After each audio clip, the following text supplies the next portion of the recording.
Hi again. I wanted to share with you the school psychologist practice model. So I will share my screen with you. All right. So again, it's National School Psychology Week. I say again, I don't know if you watched my other video. This one's going to be a little bit more, I would say intense. It's not really. It's just a little different, I guess. I don't know. Anyway, National School Psychology Week. Make sure that you are acknowledging and appreciating and loving on your school psychologists. Again, I keep saying again. Monday was awareness, Tuesday appreciation, Wednesday today advocacy, Thursday allyship, and Friday affirmation. And we're looking at the power of possibility. So this uh, is looking at the NASP practice model, what school psychologists do. So this is based on our practice model that the National Association of School Psychologists created. And this is what we use in our preparation programs at the university level. And then the praxis that we take is over all of these things.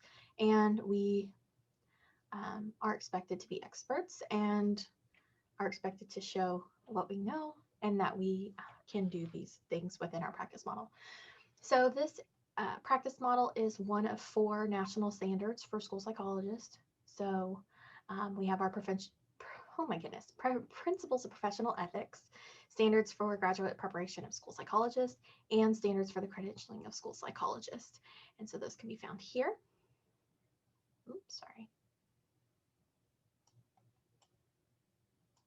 Thought I could move that. Just kidding. Okay. Anyway, so so the things that are really important for us, training matters. So school psychologist training combines mental and behavioral health, learning and teaching, individual and group factors, school systems, and law. This training is essential to effective service delivery in the school context. So this just really gives you an overview of what we're trained in, and we're trained in that because it's part of our practice and our practice model. And so context, the professional conditions, culture, and systems within which school psychologists work determine the scope and efficiency of service delivery. And the national recommendation for a ratio is 1 school psychologist to 500 students. Higher ratios constrain school psychologist capacity to meet students' diverse and comprehensive needs. So in order for us to effectively practice in our entire practice model, having that low ratio is crucial. We're not able to do that if our ratios are any higher than that. Okay, so this is our practice model. So there are 6 organizational principles, 10 practices of domain, and this creates the systems necessary to support effective service delivery. And this defines school psychologist training, skills, and knowledge. So I think that this is still kind of jargony, but it gives you a deeper look at what school psychologists do. So it is comprehensive and integrated. All right, so our 10 domains of practice, this is the knowledge, training, and skills to meet the needs of students, families, and schools. So we have 10 domains that we practice in. Okay, so practice that permeates all aspects of service delivery. So that's this little guy right here. Domain 1 here is database decision making. Domain 2 is consultation and collaboration. So these 2 are going to permeate all of the services that we do. So we are constantly doing database decision making and consultation and collaboration throughout the entire practice model. So database decision making, school psychologists have knowledge of various models and methods of assessment and data collection for identifying strengths and needs, developing effective services and programs, and measuring progress and outcomes. Everything that we do is database, everything. And if you didn't watch my other video, when you make decisions based on data, you take the emotion out of it and you take the opinion out of it.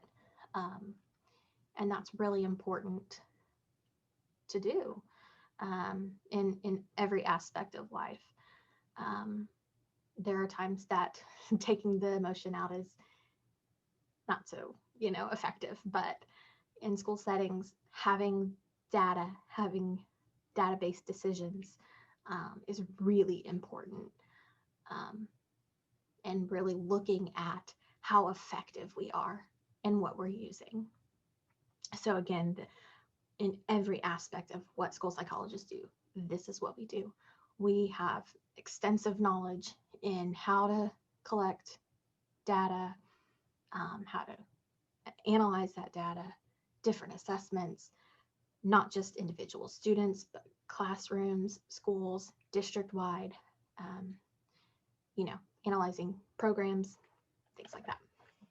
Domain 2, consultation and collaboration. So we have knowledge of varied models and strategies for consultation, collaboration, and communication applicable to individuals, families, groups, and systems, and methods to promote effective implementation of services. So I had one class on consultation collaboration, and that's all we talked about, all we learned was this aspect, with this domain of practice. And it's hard to consult and collaborate when people don't know that we can, that we have that knowledge. So now you know, yay. Okay, so the next part is direct services student level right here. So domain 3, academic interventions and supports. And domain 4, mental and behavioral services and interventions. So this is direct services. It means we are actually giving those services, and this is at the student level. So school psychologists use assessment and data collection methods to implement and evaluate services that support academic skill development, and requires understanding of biological, cultural, and social influences on academic skills. And so, yeah, with the academic interventions and supports, 100%, we know how to, identify the problem, collect data, provide intervention, collect data, analyze the data, see how effective the intervention is, and then move on from there. That is like one of the keystone practices that we know and we can do. And as a school psychologist, I'm not sure if any other profession in the education world does this, but we really look at how the biological, cultural, and social influence, or those factors influence academic skills, influence behavioral skills, influence the systems, all of that. A lot of times we just say, oh, it's not biological, it's not cultural, it's not social. But it's not that easy. There are so many things that have an impact on children's development, and just how the brain works is insane. It's so cool, but there's so many things that are tied to this. And so having that school psychologist knowledge and expertise really can help when analyzing issues and challenges. And so then domain 4, these circles are way off, but sorry about that. So domain 4 is the mental and behavioral health services and interventions. So school psychologists design, implement, evaluate services to promote resilience and positive behavior, support socialization and adaptive skills, and enhance mental and behavioral health. We also have an understanding of behavioral and emotional impacts on learning, and of evidence-based strategies to promote social emotional functioning. This is one of my favorite parts of the practice model, is mental and behavioral health. A lot of times, school psychologists are known for this only because they are the ones that do FBAs, functional behavior assessments. And a lot of times people think that that's just doing an observation and writing a report, and that's not really how it works. So we have extensive knowledge and understanding in this area, and really helping support students that struggle, how to teach those skills, how to assess those, and evidence-based strategies. That's key in all that we do is evidence-based, evidence-based, evidence-based, evidence-based.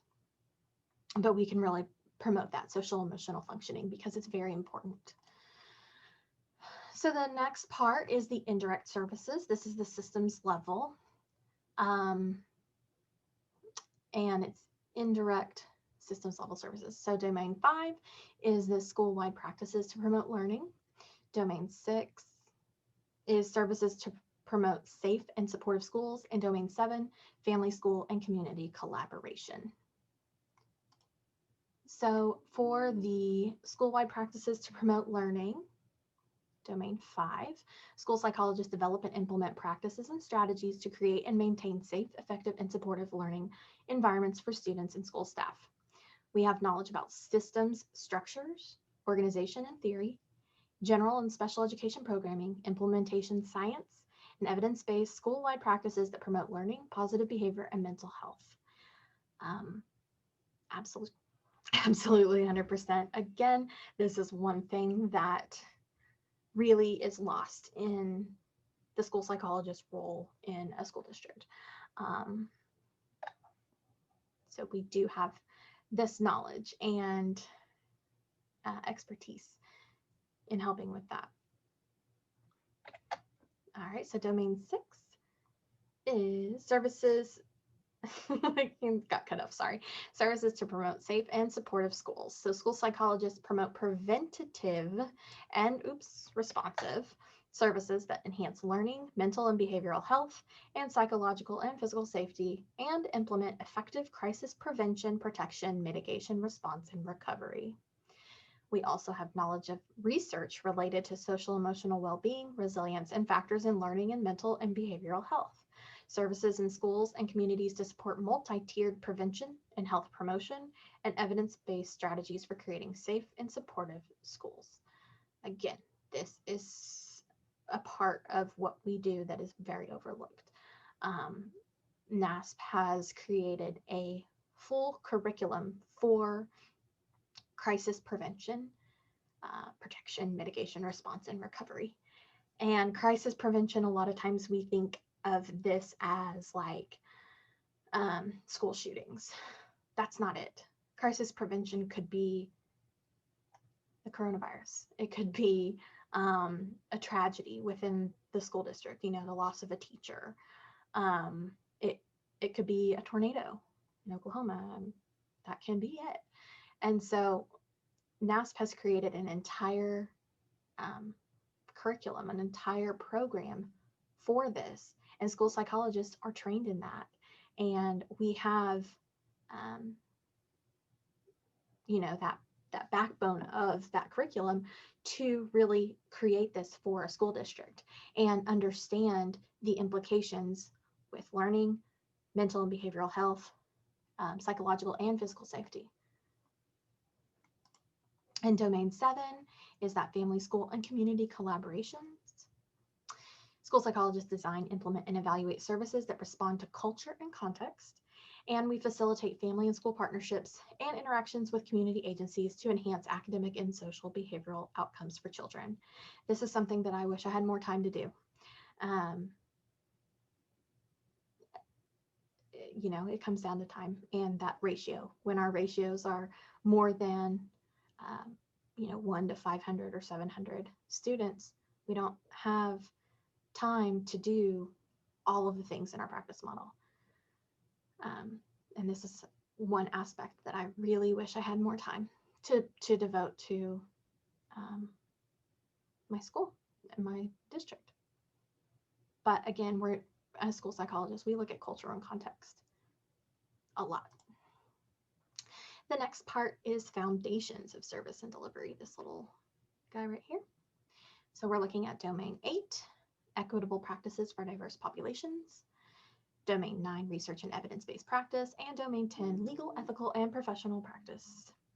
So, Domain 8, equitable practices for diverse student populations.